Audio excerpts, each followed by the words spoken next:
Hello everyone, welcome back to our channel Tech AI. On today's video, I'm going to show you how to add movements to a picture from Leonardo AI. It's very quick and easy, so let's get started. First of all, open the Leonardo AI app on your phone. If you don't have the app yet, you can get it from Google Play Store or the Apple App Store. Once you do that, go ahead, launch the app, then sign in. Now on the screen, you can see options like Home, Models, Create, My Library, and more.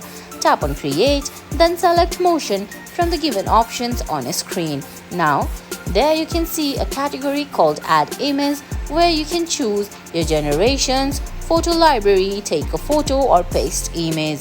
Well, select one of those, then select the image that you want to add motion to.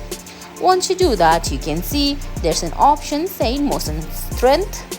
Under motion strength, you can increase or decrease it. Then tap on generate from the bottom of your screen. Once you tap on generate, well, the Leonardo AI will start adding movement to the picture. And guys, that's it. That's how you add movement to picture from Leonardo AI. I hope you found this video helpful. If you did, please give it a thumbs up, leave a comment, subscribe to our channel and hit that bell icon. See you in the next video. Thanks for watching.